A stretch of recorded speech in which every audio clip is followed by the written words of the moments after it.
Good morning friends. Welcome to I knowledge hub. कैसे हैं आप लोग? I hope you are all are the well. And अब तक जो हमारे एपिसोड हुए हैं, जो भी वीडियोस हुए हैं मैनेजमेंट के बारे में और ऑफिस मैनेजमेंट के जो जो पॉइंट हमने डिस्कस किए हैं, आई होप आपको समझ आ रही होगी और कुछ इंटरेस्टिंग भी हुआ होगा। So we will continue in this video। हमने देखा कि फर्स्ट चैप्टर हमने देखा था, उसके बाद हमने सेकंड चैप्टर में हमने देखा कि ऑफिस मैनेजमेंट इम्पोर्टेंस और फंक्शन ये शुरू किया है हमने। उसके अंदर हमने देखा कि इंट्रोडक्शन क्या मतलब इंट्रोडक्शन देखा। उसके बाद कुछ मैनेजमेंट की डेफिनेशंस भी देखी। उसके बाद हमने इम्पोर्टेंस ऑफिस का क्या है, तो उसके दो पॉइंट हमने डिस्कस किए थे, जिसमें है office as information centre. Office क्या है? एक इंफॉर्मेशन का सेंटर है जहाँ से पूरे मतलब बिजनेस रिलेटेड या पब्लिक को या हमारे बिजनेस रिलेटेड हो, हमारे एम्प्लॉयज हो, सबको इंफॉर्मेशन प्रोवाइड करती है, लेती है इंफॉर्मेशन और देती भी है। Second thing is office as communication channel. इसे एक कम्युनिकेशन का माध्यम कहा जा सकता है, जो हमें सब हमारी ऑर्गेनाइजेशन की इमेज क्रिएट करने के लिए हम क्या है, हम क्या काम कर रहे हैं, तो पूरे वर्ल्ड के अंदर या पूरे देश के अंदर या हमारे बिजनेस वर्ल्ड के अंदर हमारी क्या इंफॉर्मेशन रहेगी, मतलब हमारी क्या इमेज रहेगी, वो कम्युनिकेशन के थ्रू इसे फाइनल किया जाता है, यानी क्रिएट होती है। अब हम देखेंगे आज ऑफिस पुट कोऑर्डिनेशन। अभी ऑफिस क्या करता है?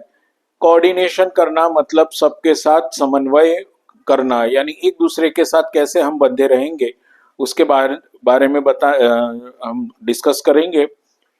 तो ये है कि coordination is possible due to the link that office provide for various activity of the organization।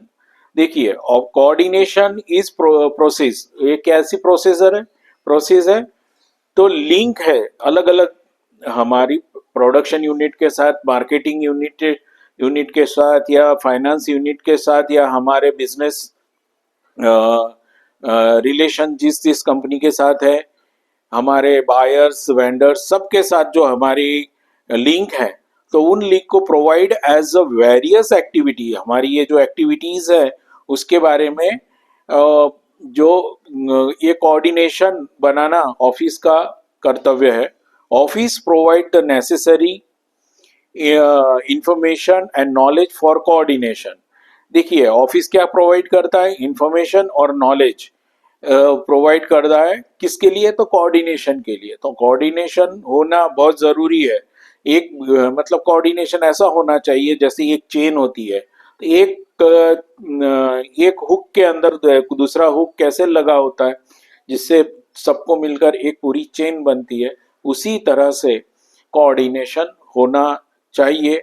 और इसे कंटिन्यू करने के लिए या इसे मतलब उसे कंटिन्यू प्रोसेस में हो तो ये काम ऑफिस की जिम्मेदारी बनती है। अब फोर्थ पॉइंट है रिलेशन विद कस्टमर। हमारे संबंध हमारे कस्टमर के साथ कैसे रहेंगे, ये भी रिस्पॉन्सिबिलिटी ऑफिस की है। The importance of office in relation to customer is of great significant. ये हमारा जो रिलेशन है कस्टमर के साथ, ये सबसे बड़ा वेरी इंपॉर्टेंट पार्ट है, ताकि हमारे कस्टमर हम पे पूरा विश्वास रखे, हमारी जो सेवाएं हैं, या ऐसा समझ लो कि हम जो प्रोडक्ट कर रहे हैं, प्रोडक्शन जो भी हम चीज़ बना रहे हैं कोई भी, तो उसके अंदर उनका पूरा विश्वास हो कि हम उनकी नुकसान या फायदे का सब तरह से हम ध्यान रख रहे हैं। ये हमारी जिम्मेदारी बनती है। Office act as the channel that link the business organisation with its customer. मतलब ऑफिस को ऐसा बिहेवियर या एक्ट करना पड़ेगा, चैनल चैनल के माध्यम से link the business organisation with the customer. मतलब उन्हें इस लिंक अलग अलग चैनल के थ्रू भी अपनी वो पोजीशन या अपना ध्येय उन्हें पता होना चाहिए ताकि उनका विश्वास कायम रहे। These अरे sorry their inquiries, orders and complaints are taken care of by the office through direct personal contact। देखिए, कभी कोई इंक्वायरीज आती है, कोई ऑर्डर्स आते हैं, उसके बाद कंप्लेंट्स उनकी हो, कोई भी प्रॉब्लम हो, तो आप बिजनेस कर रहे हैं तो उससे सॉल्व करना आपकी जिम्मेदारी है। हम ऐसे दामन झटक नहीं सकते कि नहीं हमारी कोई जिम्मेदारी नहीं है, या रूडली जवाब नहीं दे सकते। तो ये एक बिजनेस वर्ल्ड है, या कोई भी एक रिस्पॉन्सिबल पर्सन होने के नाते हमें उसका सेटिस्फाई आंसर, या जब तक कस्टमर सेटिस्फाई नहीं होता तब तक वो उसके सेटिस्फाई करने का जिम्मेदारी, कस्टमर के साथ रिलेशन ये कायम रहे, इसके लिए ये बहुत ज़रूरी है। देखिए, कोई अब हमारी प्रोडक्ट अगर अलग अलग मार्केटिंग प्लेटफॉर्म से अगर बिक रही है, उसके बाद भी कस्टमर जो मार्जिन उसे मिल रहा है या जैसे भी मिल रहा है, अदरवाइज वो हमारा डायरेक्ट कांटेक्ट करना चाहता है, तो डायरेक्ट कांटेक्ट में हमें उसका पूरा प्लेटफॉर्म तैयार करना चाहिए, जैसे कि उसके भाव हो, कितने में हमें देगा, और उसके बाद भी सेटिस्फाई करना चाहिए, जैसे फीडबैक भी लेना चाहिए। जैसे कि कोई चीज़ हमारे कस्टमर के पास, are you satisfy with that product, कि please share your experience with us, तो इट इज़ वेरी नेसेसरी। तो तो ये हमारी जिम्मेदारी बनती है कि उन्हें उन्हें हम तब तक संभाले जब तक, और यही बात है मार्केट में टिकने के लिए, कि आप क्या सर्विस दे रहे हैं और उसका केयर कितना ले रहे हैं, उन्हें फीडबैक के तौर पर कैसे पूरा सेटिस्फाई कर रहे हैं, वो बहुत ज़रूरी है। अगर कुछ भी प्रॉब्लम हो तो डोंट वरी सर, अभी हम अगले इसमें ध्यान रखेंगे, या ऐसे बात पर भी हम लाके ये कर सकते हैं। अदरवाइज हो सके तो एक मामूली कोई भी एक आइटम के लिए पूरी इंडस्ट्री की मतलब इन्फो क्या बोलते हैं, एक जो छाप होती है, तो वो खराब नहीं होनी चाहिए मार्केट के अंदर, तो वो मीडिया के अंदर स्प्रेड हो। It is better to satisfy the customer. Okay, now fifth point हम डिस्कस करेंगे, रिलेशन विथ वर्कर्स। देखिए, मार्केट में आपके कस्टमर को आप सेटिस्फाई कर रहे हैं, उसी तरह से आपकी प्रोडक्ट अच्छी बने उसके लिए आपके वर्कर के साथ भी आपके रिलेशन कैसे होने चाहिए।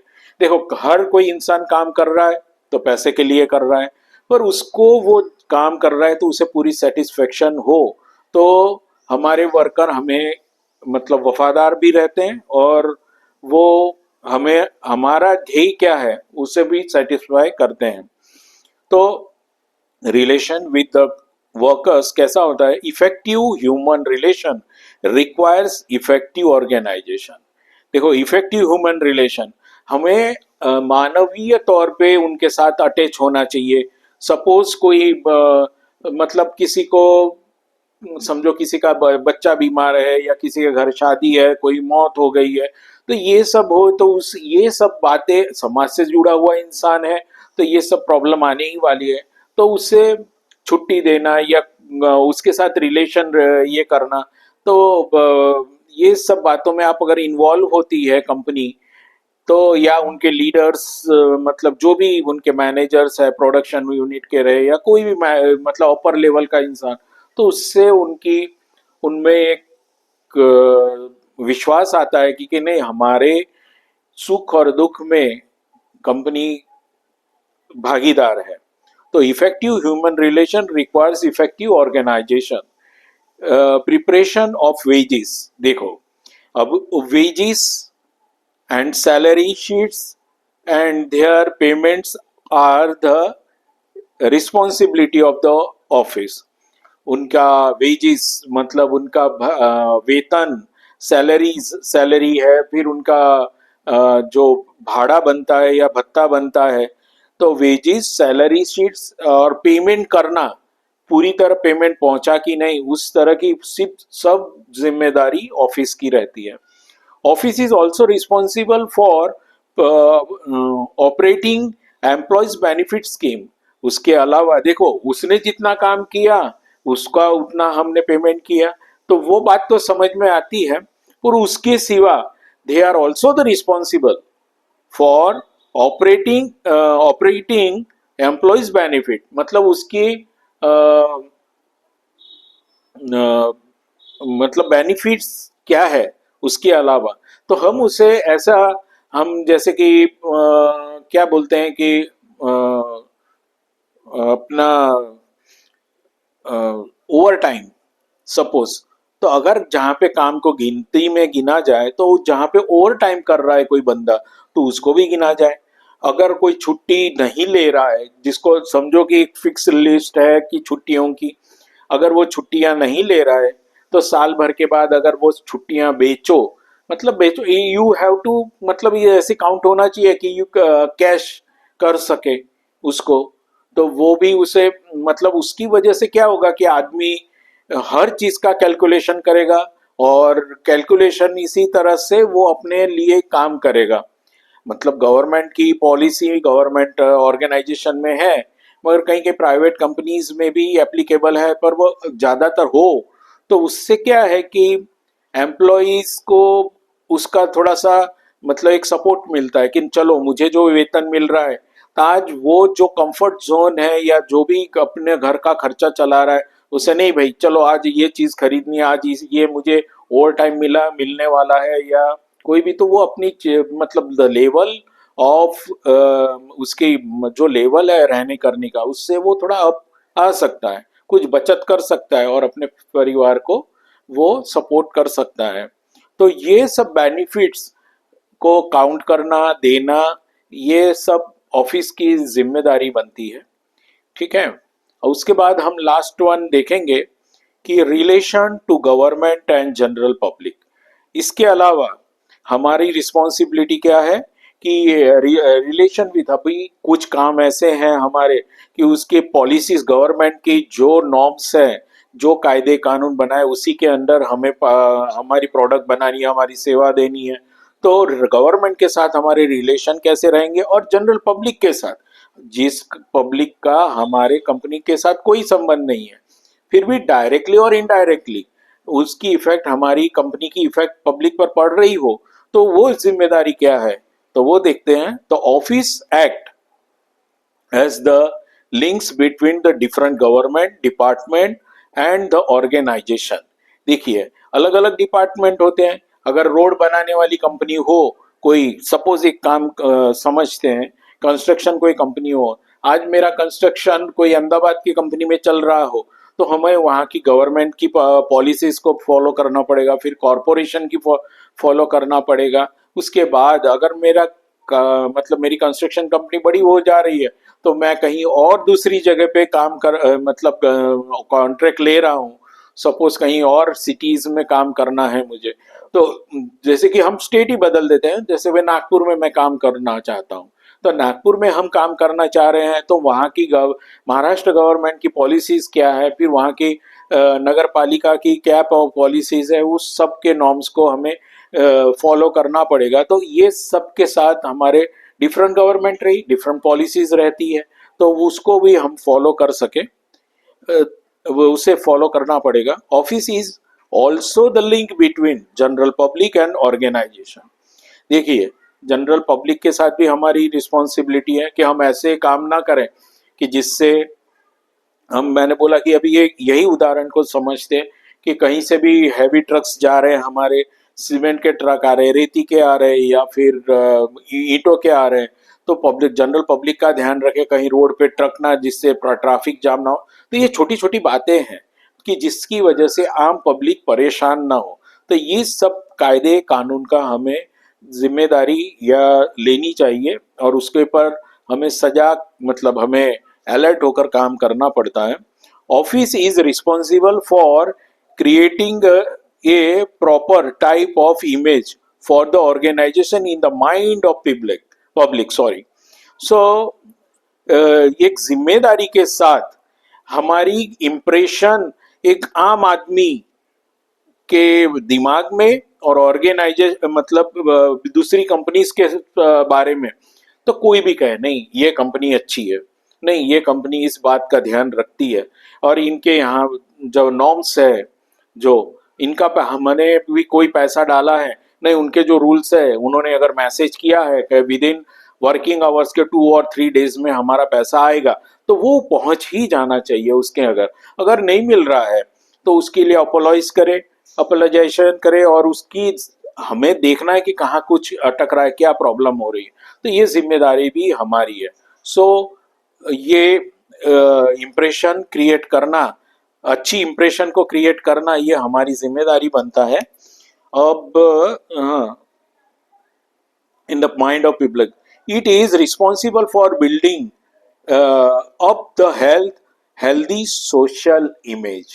देखिए अभी मैं क्या बोल रहा हूँ कि हेल्दी मतलब एक स्वस्थ इमेज किसी पब्लिक के मतलब आम पब्लिक में या किसी ऑर्गेनाइजेशन के में इसीलिए मतलब किसी के दिमाग में एक हेल्दी स्वस्थ इमेज खड़ी करना, ये हमारी जिम्मेदारी बनती है। और अपर लेवल से लिए गए डिसीजन, अब कभी कभी हो सकता है, कभी कभी ऐसा हो सकता है कि मगर बहुत अच्छी कंपनी हो ना, तो उसके सीईओ अपने के इफ यू आर कोई भी प्रॉब्लम आपके साथ आ रही है तो please contact on so and so person, तो वो जिम्मेदार पर्सन को ये जाता है। अगर कोई कंपनी का सबसे बड़ा एक मतलब ऑनर हो, अगर वो कंप्लेन उसके पे चली जाए तो क्या बात होती है कि एक छोटी सी बात के लिए ऐसे बहुत से उदाहरण बने हुए हैं। टाटा जी मतलब रतन टाटा जी के लाइफ का भी मैंने सुना हुआ है, और ऐसी कई कंपनियां हैं कि जिनके ऐसी छोटी सी बात को लेकर मतलब पब्लिक को परेशान हो रही है, तो वो अपर लेवल पे जाता है ना, तो यही उन्हें बहुत बुरा लगता है और इसकी रिस्पॉन्सिबिलिटी अपर उसके ऊपर मतलब उनके नीचे जो जो आदमी रिस्पॉन्सिबल है उन पर उन्हें मतलब फायर किया जा सकता है, या फिर उनके उसका जवाब मांगा जाता है कि आखिर एक आम आदमी मुझे कांटेक्ट क्यों कर रहा है, कि ये तो मतलब we are not be taking the responsibility for the public, और छोटी सी बात का ध्यान नहीं रखा जा रहा है। सो ऑफिस की बहुत बड़ी बड़ी जिम्मेदारियां होती है जो कि बहुत इंपॉर्टेंट है। बहुत ही हम अगर ऑफिस में काम कर रहे हैं तो हम एसी में काम कर रहे हैं, मस्त वहां जाना है, हमें तो कहीं बाहर नहीं निकलना है, धूप में भी नहीं निकलना है, तो नहीं नहीं नहीं, ये बात गलत है। आप बहुत रिस्पॉन्सिबल मतलब एक इंसान हो जो ऑफिस में वर्क कर रहा है, और आप किसी को टेलीफोनिक आंसर दे रहे हैं तो वो भी बहुत जिम्मेदारी भरा काम है कि आपके बोले हुए शब्द से एक इम्प्रेशन क्रिएट होती है। सो office is a very important and मतलब एक वाइटल ऑर्गन है पूरे ऑर्गेनाइजेशन का, तो इसका ध्यान रखें। और जहाँ कहीं भी आप ऑफिस में काम कर रहे हो या कोई भी मेरे लिसनर सुन रहे हैं, तो आप ये सब डे टू डे में भी आप फेस कर रहे होंगे, तो हम आगे और कुछ ऐसे डिस्कशन चलेगी। तो आज हम इतने ही पॉइंट पे आज करेंगे। मैं छोटे छोटे वीडियो इसलिए बना रहा हूँ ताकि आप इस बात को समझ सके और हम उतने ही पॉइंट पर डिस्कस करते हैं। सो आज हम यहीं पे अपना ये वीडियो ख़त्म करते हैं। आपको कोई भी प्रॉब्लम हो तो मुझे मेल करिए, I will try to solve it. Okay, good bye.